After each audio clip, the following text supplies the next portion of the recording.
राधे राधे दोस्तों। आज की हमारी कहानी है 3 बहरे और 1 गूंगा। बहुत ही मजेदार कहानी है।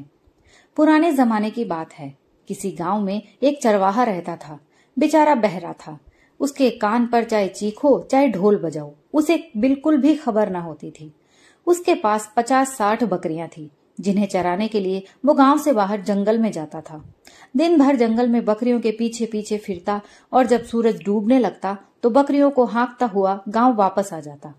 एक दिन दोपहर को चरवाहे को भूख लगी तो उसने अपनी रोटियों की पोटली थैले से निकालनी चाहिए, लेकिन थैले में पोटली थी ही नहीं। वो हैरान होकर सोचने लगा कि आखिर पोटली गई कहाँ। सोचते सोचते उसे याद आया कि शायद मेरी बीवी ने रोटियों की पोटली बांध कर तो दी थी, लेकिन मैं उसे थैले में रखना भूल गया। उसका ख्याल था कि जब बीवी को पता चलेगा कि वो रोटियों की पोटली घर में ही भूल गया है तो वो खुद लेकर चली आएगी। इसलिए वो बीवी का इंतजार करने लगा। इंतजार करते करते चरवाहे की आंतें कुलबुलाने लगी और पेट में चूहे कलाबाजियां करने लगे।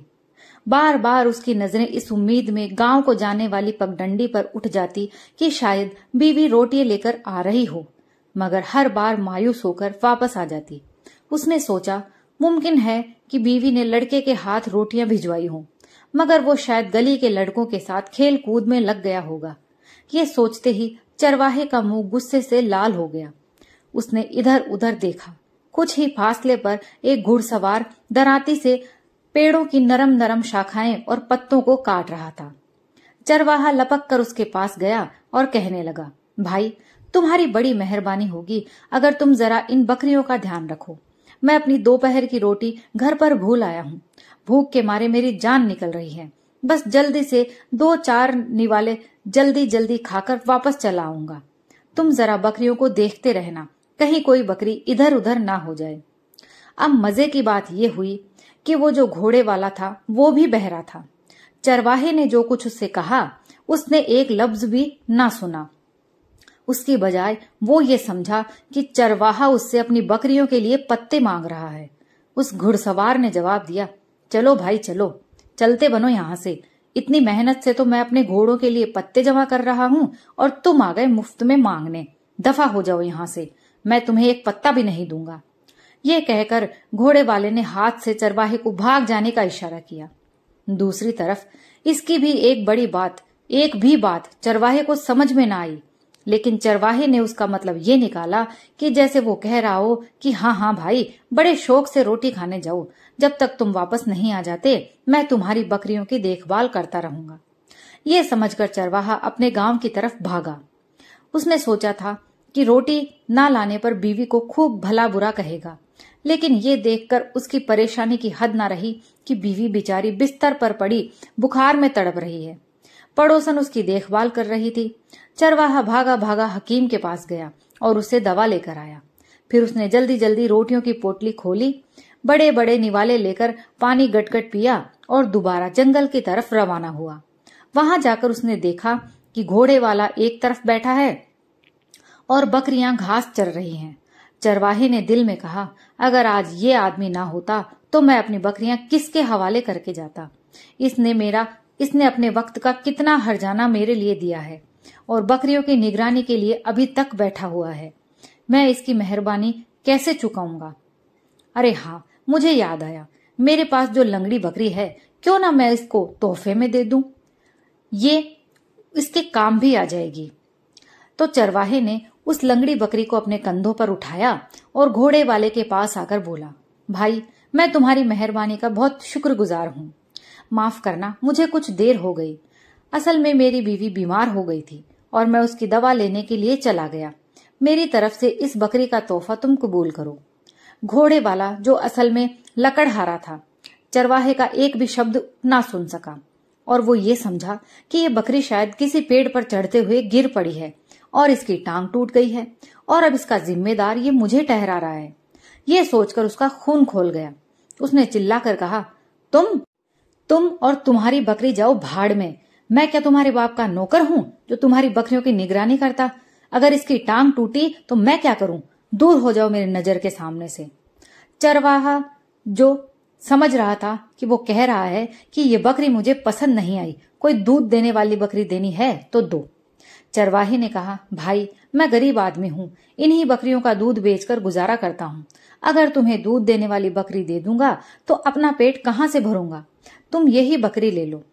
फिर लकड़हारा चिल्लाया, अरे बेवकूफ, मैं कहता हूँ यहाँ से भाग जाओ। लकड़हारे का ख्याल था कि चरवाहा उसे धमकियां दे रहा है कि अगर तुमने बकरी की कीमत अदा ना की तो बहुत बुरा होगा। लकड़हारा वापस चिल्लाया, मैं तुम्हारी बकरियों को भाड़ में पटक दूंगा, मुझे उनसे कोई लेना देना नहीं है। मुझे तो ये भी पता नहीं कि तुम्हारी ये सारी बकरियां किस तरफ चल रही थी। अब ज्यादा मेरा मगज ना खाओ वरना मैं तुम्हें मार दूंगा। चरवाहे ने देखा कि लकड़हारे की आंखें लाल हो गई हैं और उसके नथुने फड़क रहे हैं। वो हैरान था कि आखिर इसमें नाराज होने की क्या बात है। मैंने इसको कोई गाली तो दी नहीं, बकरी का तोहफा ही तो दे रहा हूं। चरवाहे ने फिर उससे बकरी लेने की प्रार्थना की, मगर लकड़हारा गुस्से से पागल हो रहा था। उसने आव देखा न ताव, वो अपनी जगह से उठा और एक घूंसा चरवाहे को दे मारा। चरवाहे को भी अब तैश आ गया। उसने जवाब में 2 घूंसे उसकी पसलियों में दे मारे। फिर दोनों में ऐसी खौफनाक लड़ाई हुई कि राम ही जाने। दोनों की लड़ाई देखकर लकड़हारे का घोड़ा हिनहिनाता रहा और उधर चरवाहे की बकरियां भी मिलकर मैं करने लगी। इतने में एक राहगीर घोड़े पर सवार उधर से गुजरा। उन दोनों को लड़ते देखकर उनके पास आया और पूछने लगा, भाई क्या बात हुई, क्यों लड़ रहे हो? तुम दोनों आपस में क्यों लड़ रहे हो?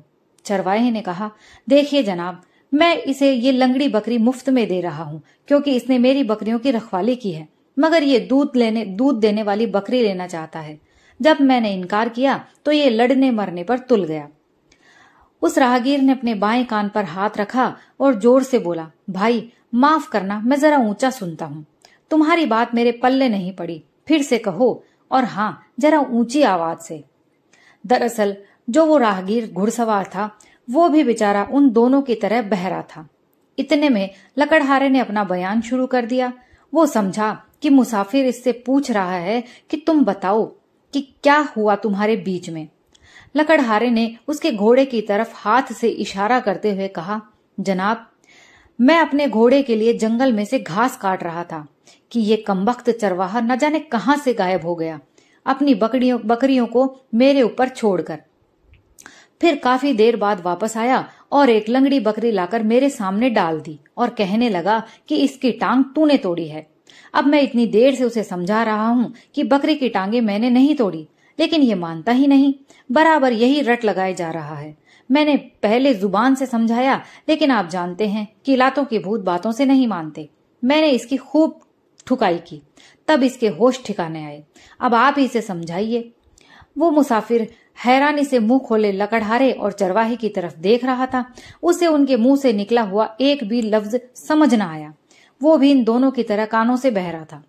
जब लकड़हारे ने उसके घोड़े की तरफ इशारा किया तो वो एकदम से डर गया और हकलाता हुआ बोला, ये घोड़ा मेरा नहीं, मैं तो पैदल सफर कर रहा था कि एक जगह जंगल में ये मुझे आवारा फिरता हुआ नजर आया। मैंने इसे पकड़ लिया। अब आप लोग कहते हैं कि ये घोड़ा आपका है तो मैं इसे आपके हवाले कर देता हूँ। उम्मीद है आप मेरी इस हरकत को माफ कर देंगे। ये कहकर मुसाफिर ने अपना घोड़ा वहीं छोड़ा और अंधाधुंध एक तरफ भाग निकला। उसका सोचना था कि कहीं ऐसा ना हो कि ये लोग मुझे घोड़े की चोरी के जुर्म में पकड़कर और काजी के सामने ले जाएं। वो मुझे कैद खाने में डाल दे।